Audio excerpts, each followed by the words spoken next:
Pemirsa, terima kasih atas kesetiaan Anda untuk tetap bersama kami di Beranda Nusantara. Sekarang kita lanjut ke informasi berikutnya.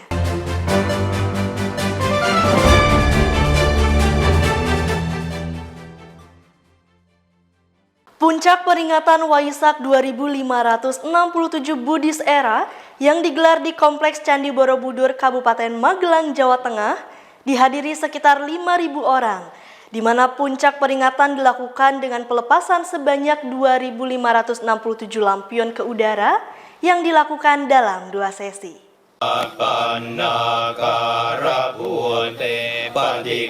Sekitar 5.000 orang memadati Kompleks Candi Borobudur, Kabupaten Magelang, Jawa Tengah pada 4 Juni malam.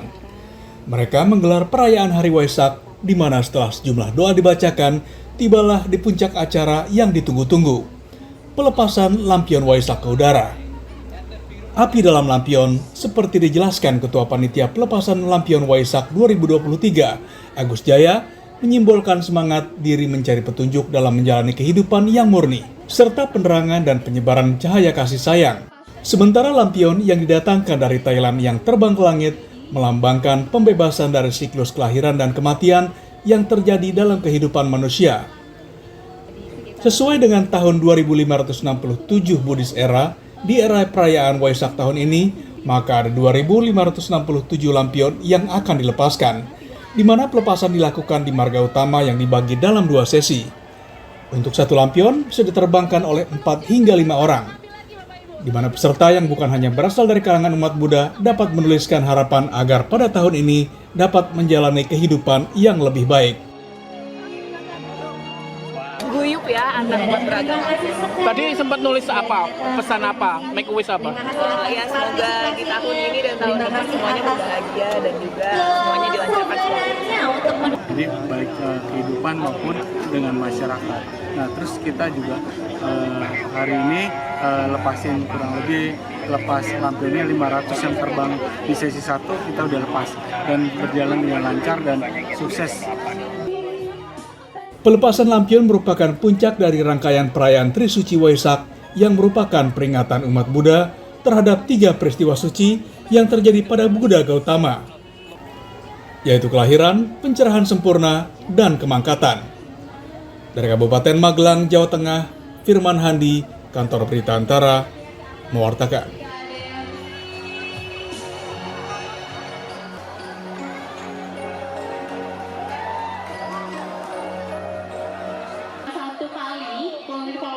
Tim para renang Indonesia menyumbang 9 medali emas di hari pertama kompetisi cabang olahraga para renang para Asian Games 2023 yang digelar di Aquatic Center Kompleks Olahraga Kamboja.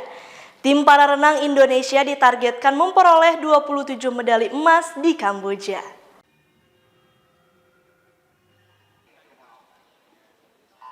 Tim para renang menyumbang 9 medali emas untuk Indonesia pada hari pertama kompetisi para renang ASEAN Para Games 2023 di Aquatic Center Kompleks Moroduk Teko National Stadium, Phnom Penh, Kamboja pada 4 Juni. Dibuka oleh Jendi Panggabean di nomor 400 meter gaya bebas S9. Disusul Aris Wibawa di nomor 100 meter gaya dada SB7. Zaki Zulkarnain 100 meter gaya dada S9 dan Mutiara Cantik 100 meter gaya dada SB9. Kemudian Jendi Panggabean kembali mendapat emas di nomor 100 meter gaya bebas SB9, Rianti 400 meter gaya bebas S6, dan Meliana Ratih Pratama di 50 meter gaya punggung S14. Meliana Ratih kembali mendapatkan emas di nomor estafet 4 kali 100 meter gaya bebas campuran S14. Dan emas terakhir dipersembahkan oleh Fajar Trihadi, Marinus Melianus Yowei, Maulana Rifki Yafianda, serta Menaser Meriba Numberi di nomor estafet 4 kali 100 meter medley putra 49 poin. Indonesia, seperti dikatakan koordinator pelatih tim para renang Indonesia, Dimin, ditargetkan untuk memperoleh 27 medali emas di ASEAN Para Games Kamboja. Untuk mencapai target tersebut, dia dan anak-anak asuhnya harus mewaspadai 3 negara pesaing ketat Indonesia, Vietnam, Malaysia, dan Thailand.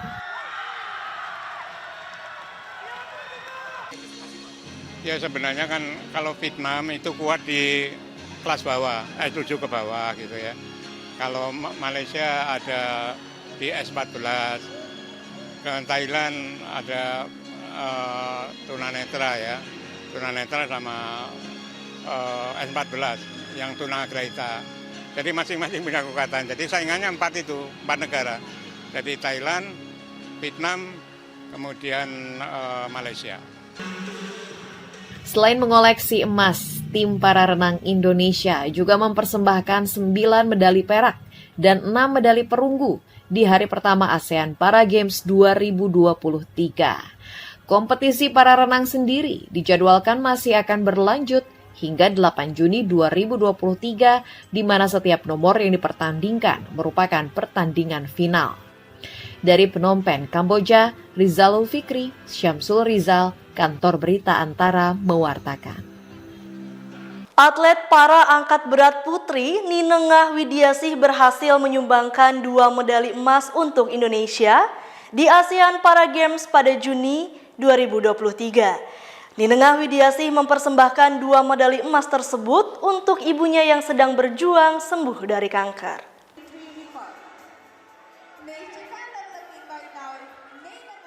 Atlet para angkat berat putri andalan Indonesia, Ninengah Widiasih menyumbang 2 medali emas untuk Indonesia di ajang ASEAN Para Games 2023 Kamboja.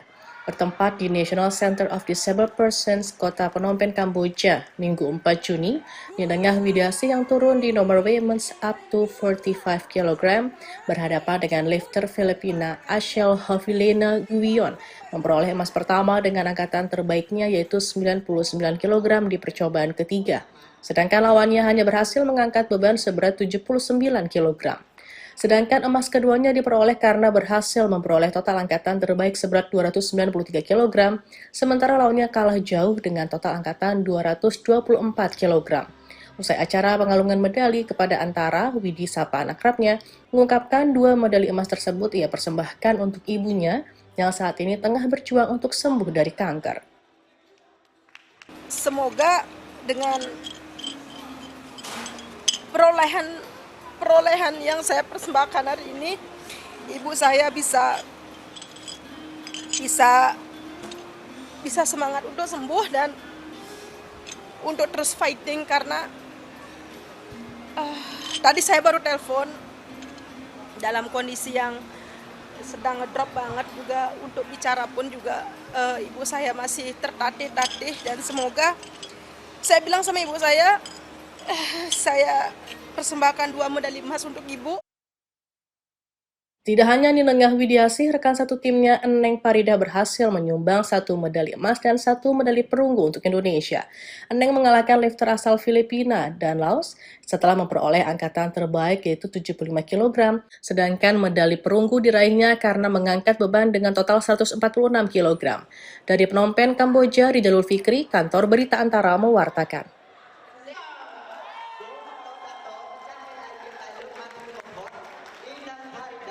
Pembalap Maserati MSG Racing Maximilian Gunter kembali mengoleksi posisi pole di ajang Formula E musim ke-9 di sirkuit International Prix Ancol, Jakarta.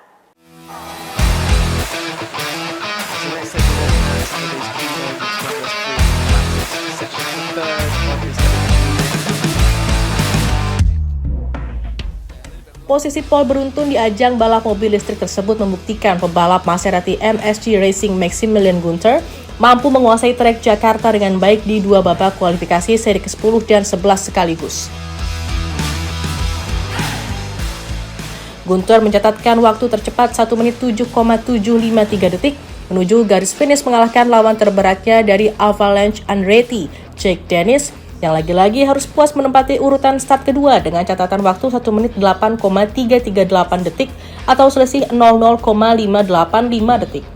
Setelah Dennis, posisi starting grid balapan utama seri kedua Formula E musim ke-9 yang berlangsung pada sore ini disusul pembalap dari Jaguar TCS Racing, Mitch Evans, di urutan ketiga, serta rekan satu tim Gunter yakni Eduardo Mortara yang berada di posisi keempat. Tim Kantor Berita Antara mewartakan.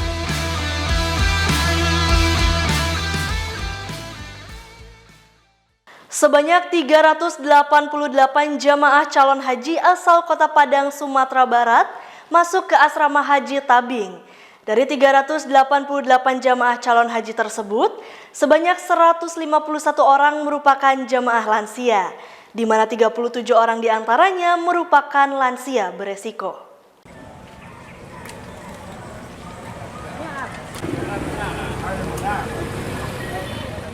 Seluruh jemaah calon haji yang terbagi dalam 17 kloter akan diberangkatkan dari embarkasi Padang, di mana 3 kloter akan langsung diterbangkan ke Madinah dan sisanya menuju Jeddah.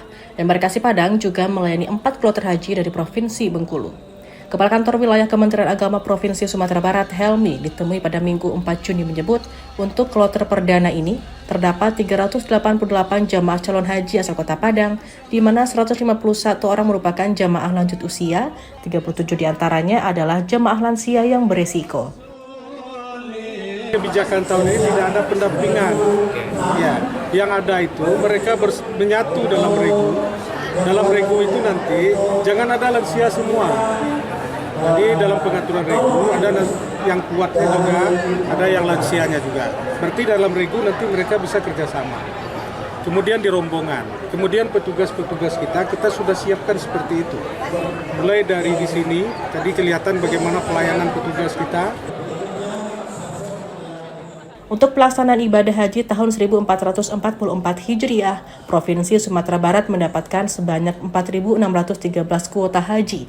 Dari jumlah tersebut terdapat jamaah lansia sebanyak 1.999 orang.